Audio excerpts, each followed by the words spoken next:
Postponements, new director, tons of casting rumors, but no confirmations on whatsoever. To suggest the MCU version of the Fantastic Four movie is doing well would be a lie. Lord Deathman, my friend, is truly concerned, as you can read on the board, and to be frank, so am I. This movie really needs to be great, otherwise this property will go up in flames and will never ever be revived again, and it's not looking great. And with Marvel Studios skipping SDCC this summer, it will be a while before the speculation and the rumors stop. So, to set the mind of the fandom at ease, Kevin Feige may want to consider giving us something. I mean, before things get out of hand. Yes, and I'm quoting Stephen Strange here.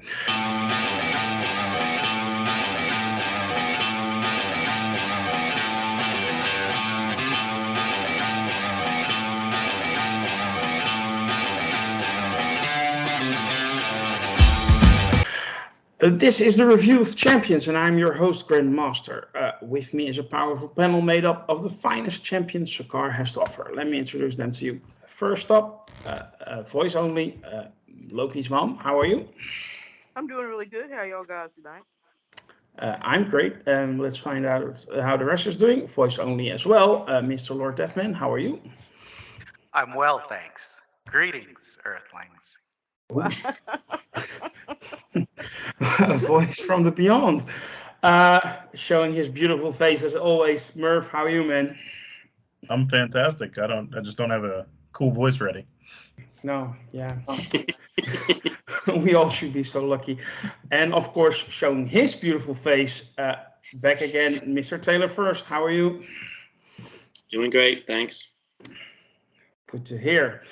Now that we're all good, today we're going to talk about episode 3 called Betrayed of Secret Invasion. But before we do, I want to ask you all to help us out. Like and share this video and subscribe to our channel. And if you really can't get enough of us, you can join our ranks. Yes, go to Sakaar, sakaar.freeforms.net, set up that account and get to know us. And yes, you can join us on this review, on other reviews, on the podcast. We would love to have you on the show. Try. Consider this your final warning. After this point, the spoilers are incoming. So if you haven't seen this week's episode yet, go do that first and then check out our review.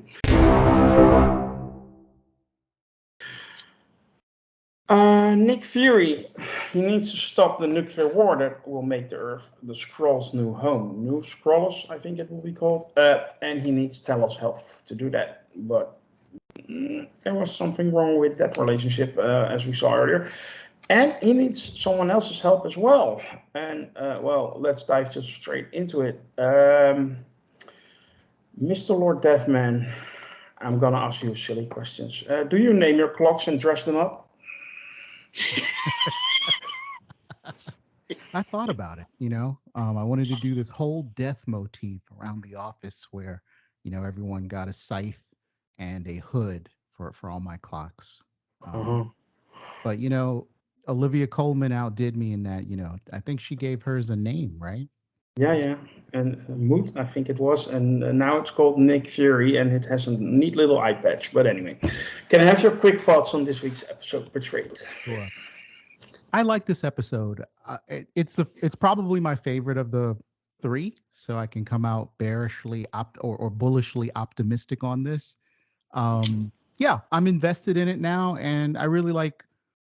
Once you calibrate your expectations with this show, I think it becomes a lot more easier to enjoy it. I'm really liking it as a straight drama without the promise of all the kind of superhero beat 'em up stuff that you would eventually see in a Marvel show like this. So I really enjoyed this episode. That's good to hear. Murph, I'm going to ask you a silly question as well. Do you spend your downtime with golf or revenge?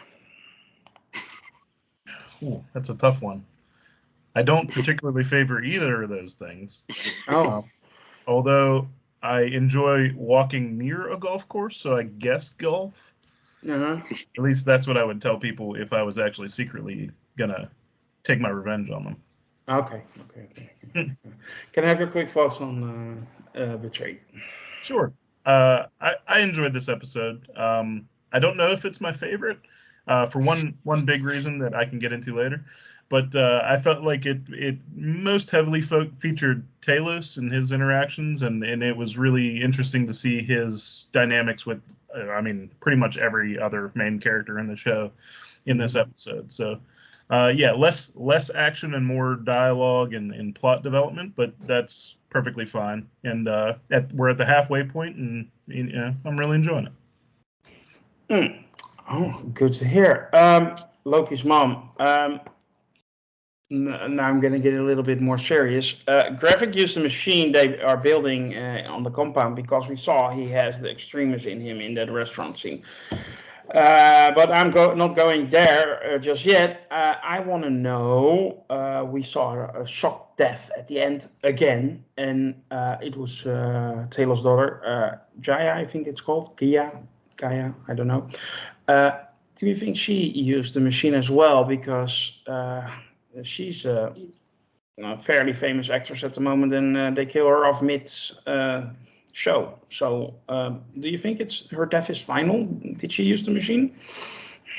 Yeah, that's a good question, because it's spent a little bit of time in that where she went in there to get access to the original Bob, his memory, so she could get the passcode. But yeah, and then I don't know exactly what happened there. I might have to go back and look at that scene again. Yeah, it's possible, because since they did the same thing with Maria Hill, point blank shot her dead. And then it happened again with Gaia. I think there's something else probably going on. So I'm going to say her death is not final yet. Yeah. Okay. I tend to agree. Can I have your quick thoughts on Betrayed? Oh, the whole episode was pretty good. Yeah, it wasn't a lot of action here. Again, it's been pointed out, it was more of a dialogue. Another great scene between Nick and Talos there in the car, and it kind of gave us a lot of backstory about Nick Fury himself. He's not the great.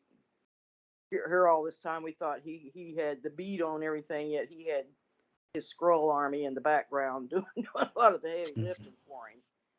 Yeah. So yeah, kind of and then his wife, kind of gave him,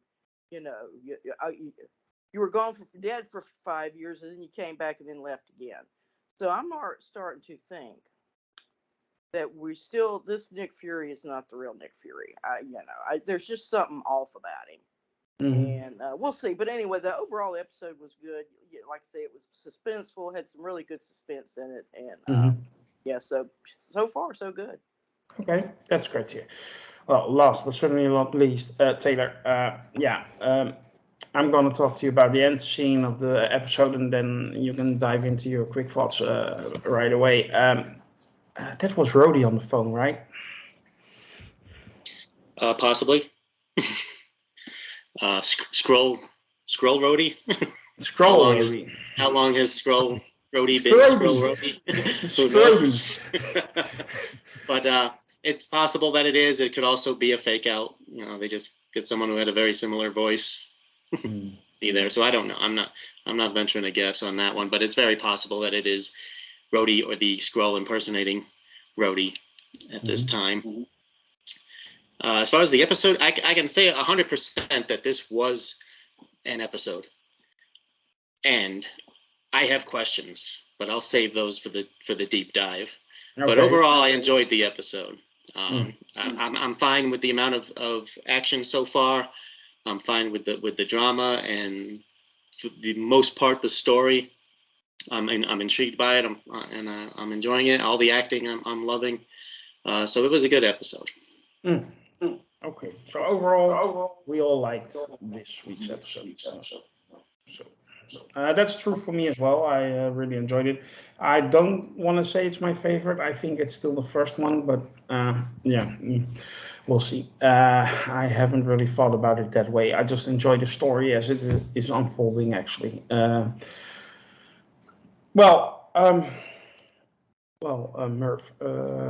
did you spot a Skrull this week, which is not the obvious one? And can I have your deep dive into this week's episode? I can't say for certain that I spotted a Skrull, although the new guy that's been featured in all 3 episodes, who's now one of the 3 undercover naval officers, the one with the hat. Can't remember his name. Beto. What is it? Beto? Beto. Yeah, Yeah. that guy. He gives me a little bit of red flags. I feel like he's going to be revealed to be somebody he's not. Obviously, he's a Skrull, or at least that's the assumption because he can shapeshift. But maybe he's not on their side. Is kind of the leanings that I'm having for this. You know, whether he's even more evil or, you know, more nefarious purposes, I don't know. But that's the only thing that I'm like, yeah, you know, they're featuring this guy as a background, but he's in like all these really important scenes, or, you know, semi-important, and, you know, he kind of piques my interest. So I'm curious to see what his storyline winds up being. As far as the episode overall, really enjoyed, like I said, everything with Talos. The Talos scene with Gravik in the museum was really interesting. They got a good bit of dialogue there. The Talos conversation with Nick Fury in the car was interesting. And when I rewatched it, I kind of, and this may just be me at this point, so I am not going to put this on the show, and I'm trying not to like alter my expectations or, you know, let my own thinking like mislead me. But I felt like Talos was feeling Fury out in this scene, and that's how I felt with a lot of Fury's dialogue in the past 2 episodes. So maybe it's just me. Maybe it'll resolve itself. I'm not going to hold it against the show if it doesn't do like what I'm thinking it's going to do. You know what I mean? But I'm definitely like reading some dialogue as not natural, you know, like people prodding other people. And maybe that's intentional. Maybe that's just the nature of the show. Maybe I'm just seeing it because I know that the show is kind of about things not being as they seem. But that's kind of the gist I got with that. And the big, you know, red flag that nobody calls Nick Fury Nick. Well, if you go back 1 episode where Rhodey is talking to Nick Fury, he calls him Nick once. He calls him Fury also, but he calls him Nick. And I think that probably leads, I mean, it led me to believe that that Rhodey is actually a Skrull impersonator, hopefully. You know, not that Rhodey is siding with the Skrulls or whatever. But my one big gripe of the episode is that I don't believe, and I don't think most people believe, that Gaia is dead. So to leave it as a cliffhanger kind of feels like it doesn't do anything for me because I don't believe it. Now, if they pull through and actually killed that character, that would show some resolve and some dedication to storytelling. But I don't. To me, it should have almost been resolved before the episode ended, not as a cliffhanger, because I don't think anybody who's watching the show, I don't think they believe that she's dead, and I certainly don't. I think she definitely is superpowered or something. You know, whether she has Groot's powers and she's going to replant base herself, or, you know, something. Maybe she has the same exact ability that they showed Gravik having in this episode. But I don't for 1 second believe that Emilia Clarke is dead in this show. And so to me, like, that scene is almost kind of wasted. Like, now, of course, she's not going to be on Gravik's side, but I don't think she's dead. So it didn't have the same weight as Maria Hill, which I thought that could be, you know, a demise for that character. But I don't for 1 second believe that Gaia is dead. So that's my biggest gripe, is like, it come away like, you know, they like, it's like a traditional like TV cliffhanger, and I don't know, that kind of stuff doesn't do it for me anymore, and I kind of deduct a point for that here and there. So yeah, it's not the first shock death we get at the end of an episode, and and at a certain moment gets boring. It's like what Lord Deathman was complaining about the Secret Invasion comic book series, which I am only quoting. It's not my opinion because I haven't read them, but you get like a Skrull of the week. Now you get like a Death of the week. It's to me, come on guys, do better. But anyway, Taylor, I'm not going to ask you if you spot a Skrull. I want to ask you, do you love the score of the intro, which was controversial because it was created by AI, but I think the score of that intro is absolutely gorgeous. Do you agree with that? Yes. Yeah, I think the music has been really good, and the intro music fits perfectly. Mm-hmm. Yeah. So can I have a deep dive on this week's episode? Okay, well, first of all, if Gaia is not dead, they better have a really creative explanation of her not being dead and her coming back to life, and Gravik being stupid enough to just leave her laying in the road and not being dead. Okay, so we'll see how they do it. Hopefully they'll do a good job of that. Mhm. Now I have other questions though. In the previous episode, when they had the council meeting with the world leaders, prime minister, and all those folks, I assumed that those were Skrulls who've been on Earth for like 30 years and living amongst us and ran for office and got elected and achieved positions of power. This episode, we find out that no, we saw the prime minister, we saw the American news guy in the brain machines. And by the way, great callback. Same brain machines that they locked Captain Marvel in her movie. So that was good. Yeah. But they're in the brain machine. So that means Skrulls have recently replaced them. Why? Because at that council meeting, several of them were opposed to Gravik's plan to take over the world. And they only pledged loyalty to him at the end of that meeting. So why are they kidnapping and replacing the Prime Minister of England if they haven't signed up for the take over the world plan yet? Ouch. Yeah, go on. That confused the heck out of me right there. And you could say, well, maybe the prime minister won and the other one, but there was at least two there who were completely pushing back and completely opposed to it. So why didn't they say, hey, why did you replace the prime minister of England? I'm not in this plan to take over the world or anything like that. The head of NATO was also like protesting. Then he turned around quickly after he got one jab in his throat. But right, he got one jab in his throat and turned sides. But obviously before that, he was not part of a plan to take over the world. So why did he replace the NATO leader if he's not part of this plan to take over the world? It didn't make sense. Maybe there'll be an explanation later on. Well, maybe they de-seed it up because they can. Yeah, maybe. Just because they can. I mean, were they planning to keep those people in the brain machines forever? I don't know. No, it doesn't sound, because, you know, if they had, and previously, even if they had, my original thoughts from last episode were true, I was thinking, you know, Skrulls don't have it too bad. They're doing quite well for themselves. One of them's the Prime Minister of England. What are they complaining about here on Earth? You know, they're doing pretty darn good. And they, you know, if they're in that level of power, they can help other Skrulls. So anyway, it's a little bit convoluted. Hopefully there'll be some explanation or something will come up, make a little bit more sense to me. Next question, and I'm gonna nitpick just a little bit because it's comic book, okay, but the British admiral who orders missiles launched from his bedroom, apparently, okay, which you can't do. You can't order missiles to be launched from your bedroom. Hey, COVID-19, working from home, it's common now. Come on.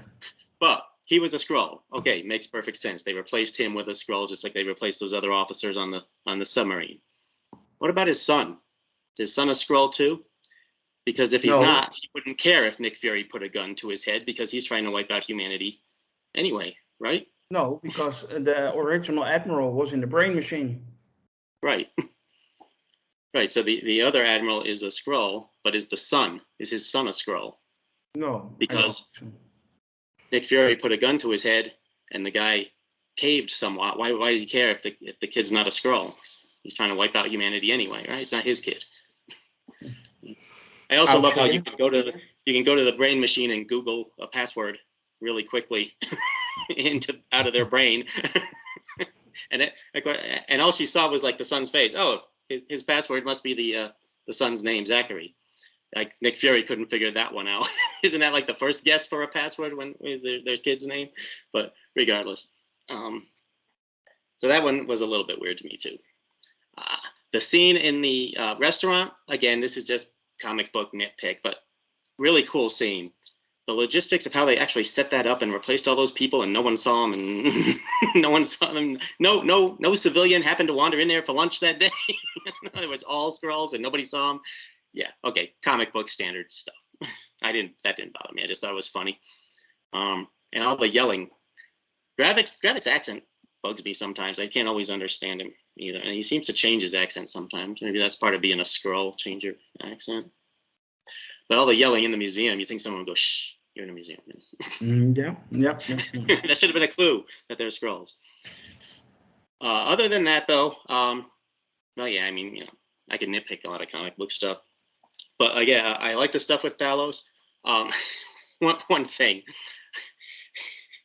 Samuel L. Jackson having a conversation where he uses the term mother of a dog. Sam Jackson has never used that word in his life. He's got another word for that. And I'm like, why even bother? Why, if you're not going to use the word, just change the whole sentence structure so that it does, rather than saying mother of a dog instead of Jackson's usual go-to word. But I did like all the conversations with Jackson and Talos. Again, I'm pretty intrigued about where this is going. I think, obviously we're halfway through. Things are going to start ramping up here. If Gaia's not dead, like I said, I hope they have a really creative explanation of how she pulled that off and got away. And I hope it, and honestly, I wouldn't mind if it happened where at the end, he had a bunch of super Skrulls and some superheroes actually did show up and they had a big fight with them. But I would also be even more happy if it didn't end that big, if it ended on a smaller, cloak and dagger, one-on-one type thing where he's the only super Skrull. He doesn't trust his other people yet to give them all superpowers yet. Mm-hmm. He's waiting until the humans are killing themselves and then start doing that. So it's more of a Nick Fury and Gravik, more like you said, more cloak and dagger type ending. But I mean, I'm having a good time watching the show. As I'm watching it, and some of these I didn't think of while I was watching. They're what you call refrigerator thoughts, where after you watch the show and the next morning you're getting breakfast and you open the refrigerator and you say, hey, wait a second. Yeah. Why were those guys Skrulls and why did they kidnap the Prime Minister of England? Yeah. So while I was watching it, I was having a really good time. Yeah, I'm still not over that conversation about dogs and interspecies relationships. But anyway, Mr. Lord Deathman, you have some comic book knowledge, actually a lot more than me. Did the Skrulls build Nick Fury's career, or was that is that unlikely because Nick Fury can hold his own? What do you think? In the comic books, did Skrulls build Nick Fury's career? The answer to that is an emphatic no. Okay. Nick Fury's badass in the comic books. He built his own career. Mm-hmm. And he uses the word he uses the word that Taylor was alluding to, which is so, okay. That being said, that did catch me off guard as well when watching. It took me out of it for a minute. It's weird. Like when he disappeared, I thought he had said that maybe in Infinity War, but then I actually went and checked and he doesn't get the full word out. It was just mother. And then I think he just dissolves. Mm-hmm. It's better off doing something like that where he just got kind of cut off mid-word rather than having to use that kind of embarrassing replacement phrase. I don't know about America, but here in Europe, the rating for the show is the same as Guardians of the Galaxy Volume 3, so they could drop one if they want to, but yeah, let's wait and see if that happens. But can I have a deep dive on this week's episode? Yeah, it's like, okay, first we're in a diner, then we're in someone's kitchen, then we're in a restaurant, then we're at a bar, then we're at a cafe, then we're in somebody's bedroom, then we're in a van, right? This is like, I really feel like the invasion part of this should be taken out of the title. Maybe there's a secret insurgency or secret 2-on-2 fight. I feel like I can't come up with it, but I'm not feeling the invasion part of all this. I just wanted to get that critique out there straight away. The whole conspiracy, what the Skrulls are doing, the way they're behaving, the decisions that they're making in terms of their command structure. It's not quite living up to an invasion. And I think I You think know, the only moment when you really have that feel like, hey, there's an invasion going on is in the restaurant scene where all those people stand yeah, up and turn into graphic. That's the only moment where you really have like, whoa, there's really something big going on. And the rest, it's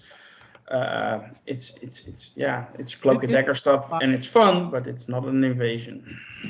yeah, you're there. I think they're getting too into the weeds of like all the tactical moves and counter moves that have to happen, which are tropes of the genre, and I totally understand why they're going for it, but it does feel like an obvious budget hack for the show. And I know that there are a lot of fans out there that love the Secret Invasion comic book, and they were hoping for something that would happen on a more grandiose scale with superheroes and a lot of battles and a lot of turnabout intruder type stuff. um yeah, they're certainly not getting this. But when you just take this as a drama that's happening in the Marvel universe and is building up a little bit of our understanding of that shared universe, this is actually really good. And if you can enjoy it on that basis, I would say this might even be one of the stronger Disney Plus shows that they've put on, in my opinion. So finding out things that, like in the MCU universe, that the Scrolls did make Nick Fury's career. That's not something that particularly upset me. I was like, it makes perfect sense when you're trying to do something that's a bit more grounded. And Nick just isn't this omniscient spy master that he is in the comic books that everyone accepts. It would make sense that if he had an army of shape shifting helper elves to help him with his espionage, that he would have been, a bit more successful than the average rabbit, the average bear in his game. So those types of little things that you get that sort of deepen the mythology of the MCU, I'm really enjoying that as someone who's just kind of invested in the overall story of the MCU. So yeah, I think that Talos and Fury really carry the show. Gravik also does some strong acting. So that being said, they are way stronger than some of the other folks that are in there. Even with Emilia Clarke, there's some characters that are great actors in this show, but they don't have a lot to do. Now that we're into episode 3, they're just there for the kind of office vignette, or like a little tiny action sequence. So I think there is a kind of disproportionate uh, sort of acting or talent or amplification of voices in terms of the talent on the show. It would be nice if some other folks had some more things to do when this invasion drama really sort of kicked into high gear. But again, overall, those are my biggest criticisms. And overall, I did love the episode. I really, really liked the I really love the museum sort of cafe meeting between the parlay. That's the word I was looking for. That came across really well dramatically, but I think, as Taylor says, when you have those refrigerator moments with this show, it's easy to kind of like, why do Skrulls eat human food? Like, why? I mean, I know they've been there for 30 years, but you go to a bar to have an English builder, like, and you're a scroll. Didn't make sense to me that Talos would be a fan of tomatoes and bangers, and over easy eggs. But hey, Gravik likes coffee, or rather, he likes sugar with a little coffee in it. So those types of things kind of pull you out of it. I don't know. I think in this universe, the Skrulls could have had a couple of different ways to do this in terms of getting what they wanted from human beings, rather than to get radicalized and try to take over the whole planet. But I won't go into all of those. Again, those are refrigerator moments. But if you're willing to suspend disbelief, and you can take the slower pacing as far as the action goes, I think that this was a really great episode. I do think it was my favorite. I like that Talos had to kill a countryman and a Confederate, a Confederate in this plot.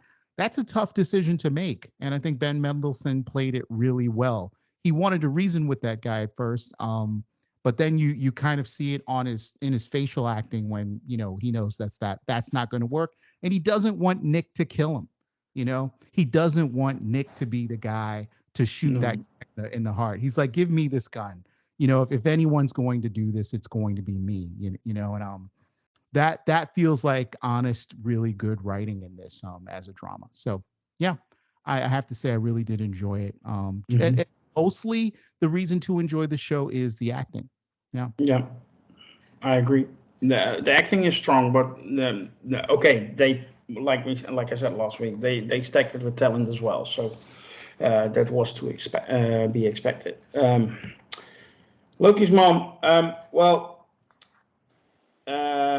if your partner would be dusted for 5 years and then come back and then leave immediately and never comes back at all, wouldn't you be pissed and, well, take revenge? Yeah, who wouldn't? Yeah. Okay, so that makes sense. By the way, he knows his wife is a Skrull. That's clear now. Oh yeah. But I love the house though. That mid-century modern. Love it. Hmm. But anyway, can I have your deep dive on this week's episode? Yeah, I was listening to everybody's little rant, and I sort of went off on it last week. Yeah, I think the whole invasion part is just not working. I don't know that maybe it's supposed to. I think maybe it's the MacGuffin. The story is who are the Skrulls, or let's put it this way: who is actually controlling the Skrulls? Because I think we're starting to figure out there's people higher above Gravik that are maybe calling the shots, and maybe Gravik don't know what's really going on, and the invasion is going to come some other way. So I'm hoping maybe that's the way it goes. If it doesn't, then it was just a lame part of the series.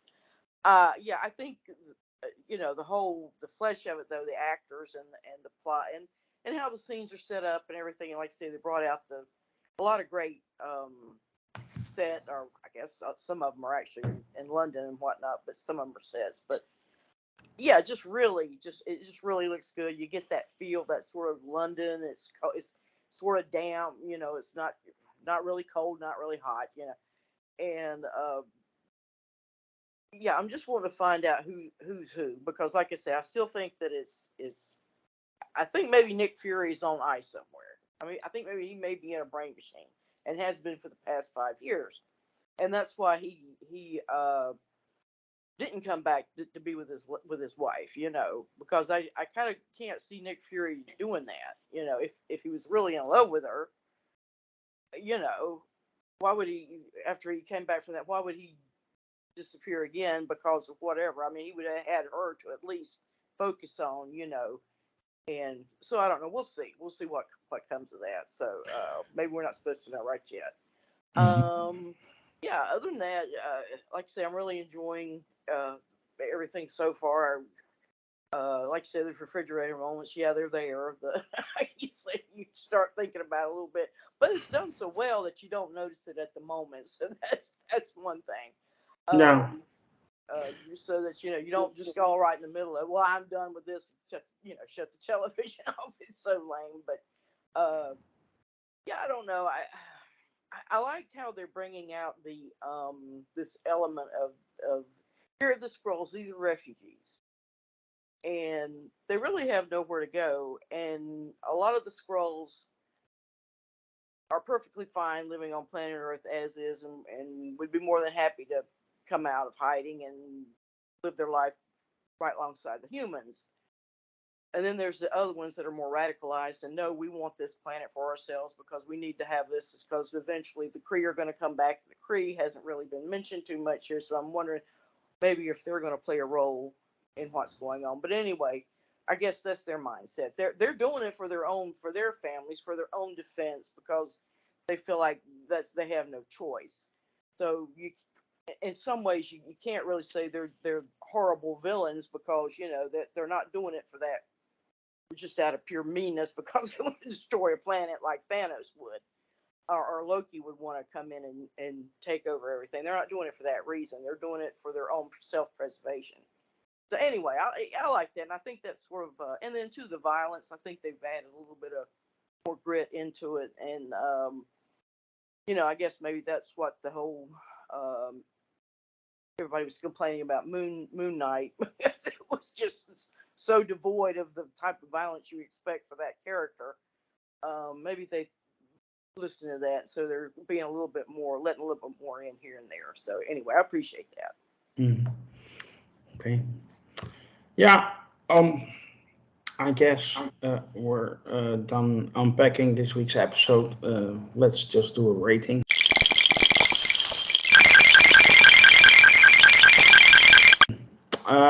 Murph, can I have your number? I'm gonna go 7 out of 10. This one, I couldn't get the guy as Desi scene out of my head as like just kind of a waste of time. So I dropped it a few points, even though everything else I still really enjoy about it. So 7 out of 10. Okay, Taylor. Yeah, I'm also going to give it a 7 out of 10. Also, in regard to Nick Fury's wife, again, at the end of last episode, she acted as if this is how he comes home from work every day. And then in this episode, she acts like she hasn't seen him in years. so I'm thinking maybe there's an in between in there. Maybe he has come back a couple of times and then left again or something, or at least phoned her or something. But it just seemed a little bit jarring that she was all smiles at the end of the last episode. Not, you go, I'm walking in here after 3 years or what? Yeah. You'd think that's what most women would say, and you weren't even wearing your ring, because that would get me in big trouble if I wasn't wearing my ring. Okay. Mm-hmm. But yeah, I thought that was a little bit jarring. And then she has to go to the fanciest bank in the world to get a gun out of a safe deposit box. She lives in Nick Fury's house, for God's sake. She doesn't have a gun. Yeah. She used to be a spy.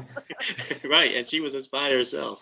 Yeah. But yeah, and on that, I know some people will jump on it and say, "Oh, this proves, they're nerfing Nick Fury. It proves he's a complete idiot who can't do anything on his own, and because the Skrulls helped him." Nonsense. We've seen Nick Fury do a whole bunch of things on his own. And the fact that he is smart enough to use the asset that is the Skrulls, he told them where to go and who to imitate and what information to get. Okay, he was the one pulling the strings. He was just using the assets available, which just shows he's just as smart as he ever was.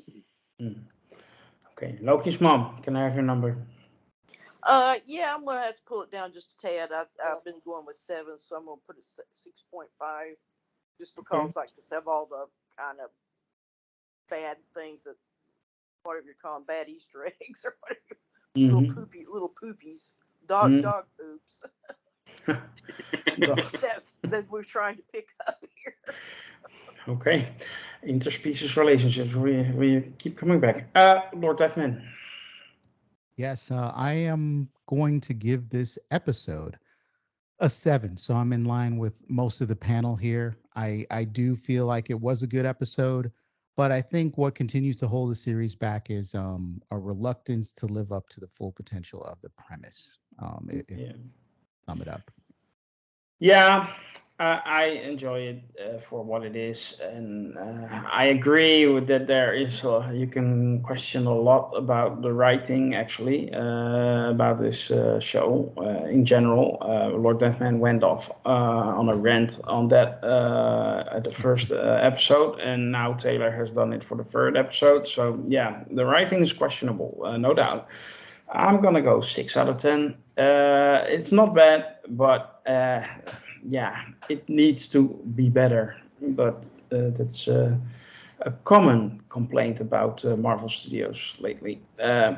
Taylor, you had a follow-up.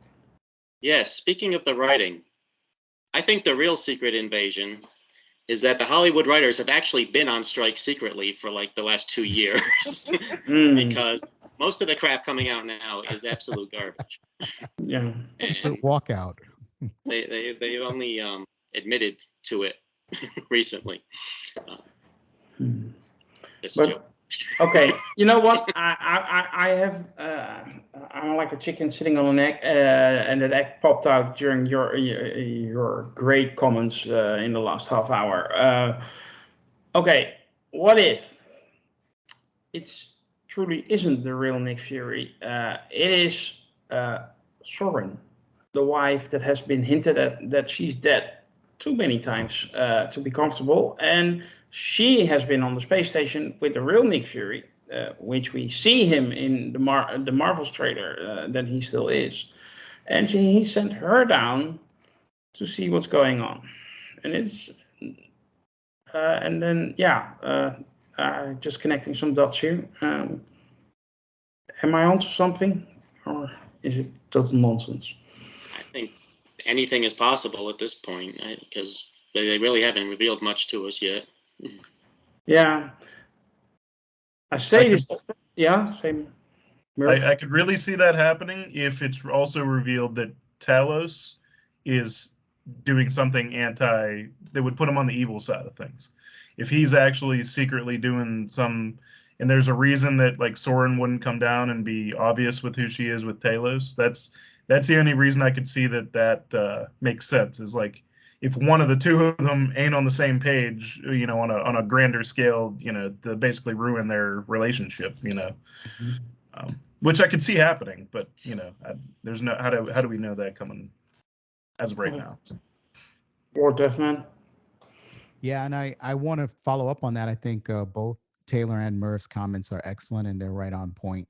I think a part of the excitement of this series is that everyone was waiting for those sort of limbic hits of so and so is going to turn out to be a Skrull, right? Like I'm going to watch this episode and someone that I didn't think was, and that's really like if you take away the sci-fi trappings, that's just someone kind of changing an allegiance.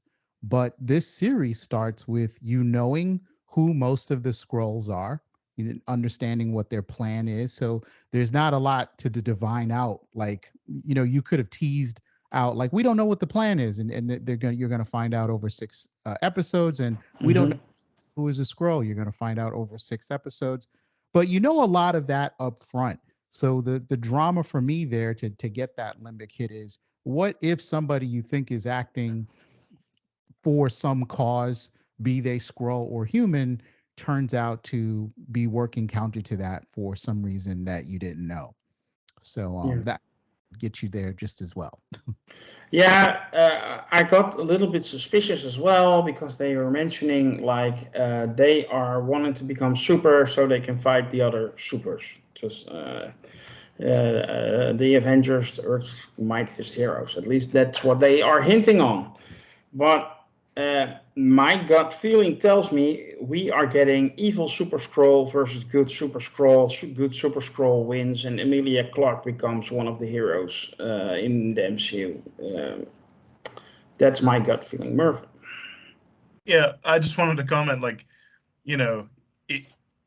I didn't think about it till just now, but like their resume for Super Skrull powers versus like any semblance of the Avengers, like what is it? Groot, the big guy from Thanos's people, and the armor of Iron Man. Like, how's that going to go up against anyone? Like if you put their superpower together, it's like, okay, I feel like Thor could handle that. You know what I mean? Like it just popped into my head as like, there's no better option to choose from up there.